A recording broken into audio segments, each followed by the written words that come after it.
Good afternoon to you. Mark Sudduth, HurricaneTrack.com, here with your Hurricane Pro and HD video discussion concerning TD number 2 this afternoon. The latest from earlier today, 1:47 Eastern Daylight Time, when they updated this info. The depression was located still to the southeast of Charleston and Savannah. Winds still 35 miles per hour. The forecast track takes it close to the coast, maybe right over the low country, and then kind of meanders around the center of circulation anyway, as indicated here. The effects extend, of course, away from that point, or those different points that I connected with a line. And the whole ball of wax, if you will, kind of meandering around the Carolinas over the next few days. The latest satellite animation, this is a visible animation, and you can see kind of an elongated, exposed center of circulation with the deeper convection or shower and thunderstorm activity being pushed away from that low-level center, and that is clearly indicative of a non-strengthening system.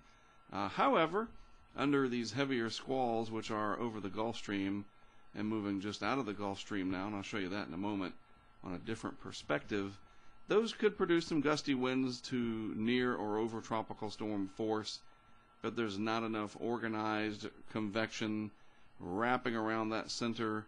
And you can clearly see that here. It's all displaced. So this really doesn't have enough organization to be called a tropical storm. The hurricane hunters probably coming back out here this evening. I haven't checked the recon plan, but that's usually what they do, is they go out a couple times a day on a system like this and check it out. It's clearly not too big of a deal. It is moving over the Gulf Stream or close to it right now, right down in this area. And those water temperatures in there in the lower to mid 80s at best, more likely lower 80s with a little bit of ocean heat content. All of that basically means is that there is enough fuel for this to become a tropical storm if it weren't for this. I think you can see here, this is where our system is located. This is the east coast of the U.S. And here it is with these strong upper level winds coming around this way, around this cutoff, almost cutoff low in the mid-levels and upper levels of the atmosphere.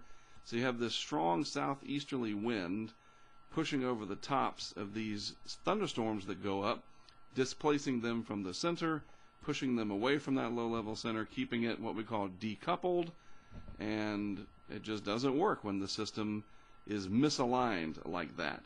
And you can see there's a little bit of divergence with the wind flow here. You see how the wind barbs here in this pattern, these streamlines spread out a little bit. So that's helping just a little bit what we call diffluence aloft. In other words, there's just enough there so that this system is even a tropical depression, but it's really pushing it to do that. Let's put it that way. Looking at the radar out of Wilmington, North Carolina, you can see along the coast here, inland a little bit, moderate to heavy rain at times, especially down here maybe in the low country. Near Charleston and points south and west from there.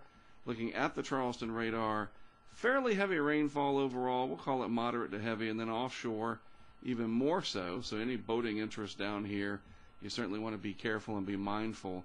But that's pretty much going to be the extent of it. The threat of rip currents is certainly there.